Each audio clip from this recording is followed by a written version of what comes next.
김호중 미스터 트롯 덕에 새로운 삶 살게 돼 국민 4위 수식어 감사. 10여 년 전 SBS 놀라운 대회 스타킹에 출연해 성악을 열창하던 19애 된 김호중을 기억한다. 당시 방송에서 깊은 인상을 남긴 그는 스카우트 제안을 받아 독일로 유학길을 떠났고 몇 년 만에 세계적인 테너로 발돋움했다. 그의 파란만장 음악 인생이 영화 파파로티로 제작되기도 했다. 그렇게 천상 성악가인 줄 알았던 김호중이 예고도 없이 TV조선 미스터 트롯에 출전했다. 어떻게 살았냐고 묻지를 마라. 이리저리 살았을 거란 착각도 마라. 예선전 공명처럼 성악가가 웬 트로트냐 태클을 걸 새도 없이 막 달라는 목소리에 흠뻑 빠져들었다. 간드러지는 창법에 절로 흥이 났고 테너 발성으로 다져진 풍부한 성량의 환호성이 쏟아졌다. 첫 등장부터 오라트를 봤더니 무정 브루스, 짝사랑, 고맙소까지 그야말로 호평의 연속이었다. 아쉽게도 진선미 안에 들진 못했지만 등수는 중요치 않았다. 경연 왕관보다 값진 대중들의 마음 속 트로피를 얻었으니 트바로티로 거듭난 김호중의 두 번째 영화가 시작됐다. 생애 첫 매거진 화보 촬영을 S타일과 함께 했어요. 소감이 궁금해요. 워낙 사진 찍는 걸 어색해하는 스타일이라 걱정을 정말 많이 했어요. 그래서 오늘 즐겁고 편안하게 찍으려고 노력을 했는데 다들 잘 나왔다고 해주셔서 기쁘더라고요. 대세의 행보의 정점을 찍고 계신데 요즘 인기 실감하시나요? 길을 걸어가다 보면 거리에서 제 노래가 나와요. 고맙소 같은 노래가 나오면 정말 신기하고 뭉클하더라고요. 예전부터 꿈꿔왔던 일이었거든요. 대중적인 가수로 살아가는 삶을 미스터 트롯에 출연한 덕분에 새로운 삶을 살게 된 것 같아요. 요즘 참 행복합니다. 전화나 메시지도 정말 많이 받으실 것 같아요. 살면서 이런 사랑은 처음 받아봐요. 너무 많은 연락을 받아서 카톡이 999 플러스 통해서 멈춰 있다니까요. 열심히 확인하면서 답장을 드리는데도 못 읽는 경우가 많아요. 전화, 메시지가 정말 쏟아지듯 와서 휴대폰에 불이 난답니다. 하하. 배터리가 순식간에 닳아버릴 정도로요. 미스터 트롯 4위를 넘어 국민 4위로 거듭난 소감도 궁금한데요. 너무 감사하죠. 요즘 4위가 아니라 4위로 삼고 싶다고 하시는 어르신들이 꽤 많이 계십니다. 하하, 우리 딸, 손녀가 아직 결혼을 못했는데 하면서 중매를 서주려고 하시는 분들이 그렇게 많으시더라고요. 팬카페에도 꽤 올라오고요. 팬분들이 올려주시는 글들을 보면 즐겁기도 하고 말로 다 하지 못할 만큼 감사드리죠. 남녀노소 사랑받을 수 있는 비결은 무엇이라 생각하나요? 미스터 트롯에 출연한 자체도 도전이었지만 매 경연을 도전한다는 마음으로 인했어요. 어떤 무대도 허투루 생각하지 않고 제 모든 걸 다 담아서 보여드리려고 했었죠. 그런 제 마음을 알아주신 것 같아요. 이 모습, 저 모습 다양하게 보여드리려는 제 노력이 대중분들에게도 전해진 것이 아닐까 싶어요. 미스터 트롯 참가자 중에서도 유독 남성 팬층이 두텁기로 유명하잖아요. 여성 팬분들이 더 많긴 해요. 그런데 신기하게 남성 팬분들도 못지않게 많아요. 노래하는 스타일이나 평소 제 성격이 좀 푸근하고 듬직해서가 아닐까 싶어요. 선곡도 한몫했고요. 예선전 무대에서 노래하는 사람으로 기억되고 싶어 출연했다는 진심 어린 말에 뭉클했어요. 성악을 해오다 보니 대중들에게 다가가기가 쉽지 않았어요. 어려운 음악이라고 생각하는 분들이 많으셨거든요. 제가 존경하는 루치아노 파바로티나 안드레아 보첼리 같이 세계적으로 사랑받는 가수가 되고 싶었는데 그게 정말 힘든 일이더라고요. 대중적인 가수가 되고 싶어 긴 시간 고민해왔어요. 그렇게 오랜 고민 끝에 트로트라는 장르에도 도전하게 됐고 덕분에 한 발짝 꿈에 다가서게 된 것 같아요. 예선전에서 불렀던 태클을 걸지마 원곡자인 진성 선생님에게 용돈까지 받으셨다고요. 함께 출연하게 된 방송이 있어서 녹화 준비하는 대기실에서 선생님을 뵀어요. 영탁 형이 강진 선생님의 막걸리 한 잔을 부른 후 라디오에서 용돈 10만 원을 받았다고 하길래 선생님께 그 소식을 말씀드렸죠. 그날 바로 대기실에서 제 어깨를 툭툭 치시더니 용돈을 턱 주시더라고요. 웃으면서 받았지만 감동이었어요. 잊지 못할 추억이 될 것 같아요. 아, 참고로 저는 영탁 형의 2배를 받았습니다.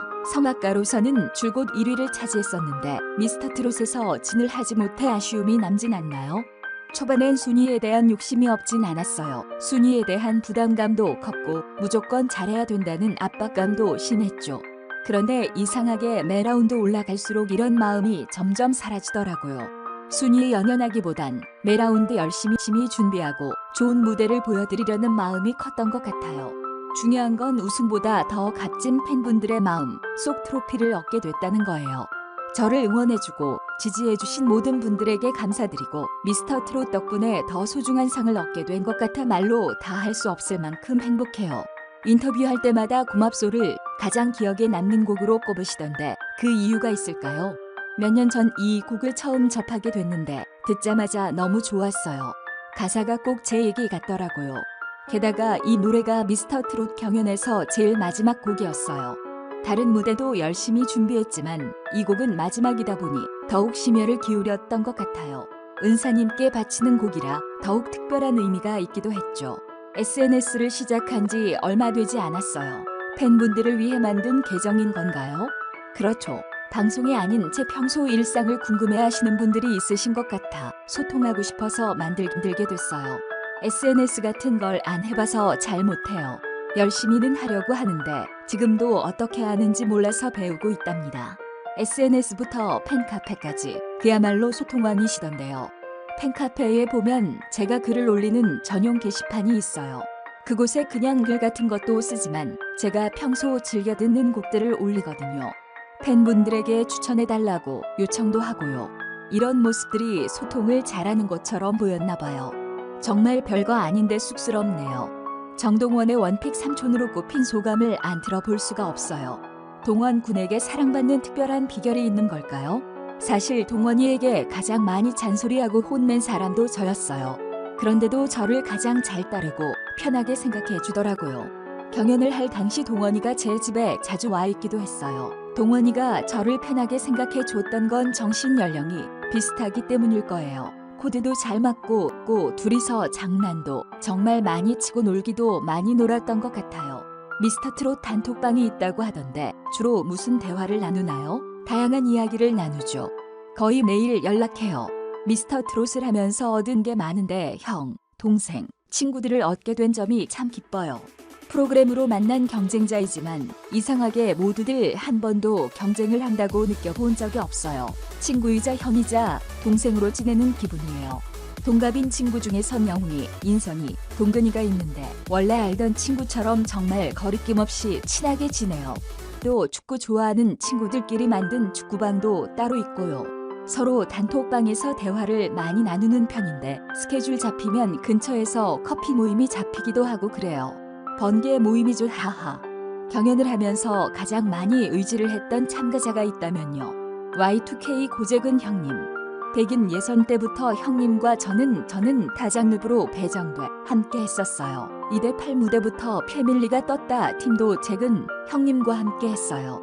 매일 함께 연습을 했고 힘든 점들이 생기면 형님에게 고민 상담도 많이 했어요. 참가자 중 사적으로 가장 많이 만나는 사람이기도 하고요. 회를 거듭할수록 슬림해지는 몸매를 보여주기도 했잖아요. 다이어트 비결이 궁금한데요.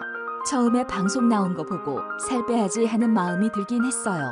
그런데 그것보다도 체력이 딸리는 순간 이 경연을 제대로 즐기지 못하겠구나 하는 생각이 강하게 들더라고요. 그래서 운동도 열심히 했고요. 밤에 음식을 자주 먹는 편이었는데 먹고 바로 자다 보면 역류성 식도염이 생겨서 야식도 끊었죠. 이렇게 하니까 10kg 정도 확 빠지더라고요. 요즘 팬분들이 맛있는 걸 너무 많이 보내주셔서 다시 좀 찌는 중이긴 합니다. 정규 앨범은 언제쯤 나올까요? 올해 안에 나왔으면 좋겠는데 이건 제 바람일 뿐이고요. 지금 시작 단계에 있어요. 어떤 메시지를 담아 준비해야 할지 방향을 잡고 있습니다. 아마 제 자서전 같은 앨범이자 일기 같은 앨범이 될 것 같아요. 가능하다면 제가 가사를 써보고 싶기도 하고요. 혹시 도전해보고 싶은 장르가 있나요? 그냥 제 개인적인 소망인데 국악풍의 음악을 해보고 싶어요. 창법이나 발성도 국악 스타일로 트레이닝 받아서 해보고 싶어요. 가요만 하다가 성악을 처음 배웠을 때도 힘들었고 성악을 하다가 트로트 창법으로 바꾸는 과정도 쉽지 않았어요. 그런데 참 신기한 게 이렇게 도전을 하면 할수록 저도 몰랐던 제 목소리를 발견해요. 이런 걸 보면 발성에 한계가 없는 것 같다는 생각도 들고요. 저만의 창법, 목소리를 찾기 위해 앞으로도 계속 도전하고 시도하고 싶어요. 함께 작업해보고 싶은 가수가 있다면요. 최백호 선생님, 꼭 한번 함께 해보고 싶어요. 장르에 구애받지 않는 모습이 정말 존경스러워요. 어떨 땐 재즈, 어떨 땐 록 발라드까지 자유롭게 장르를 넘나드시잖아요. 젊은 아티스트들과 협업도 하시고 기회가 된다면 저도 꼭 한번 같이 작업해보고 싶습니다.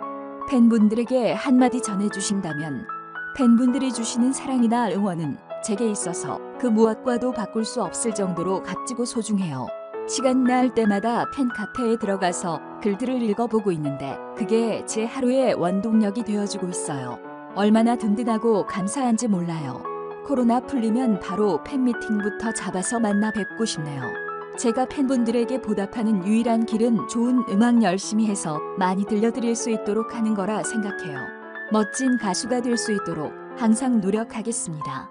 사랑합니다. 진행 황현도, 인터뷰 황현도, 스타일링 이민경, 포토그래퍼 이경진, 비하인드 포토그래퍼 정유진, 헤어 마준호, 메이크업 채롬.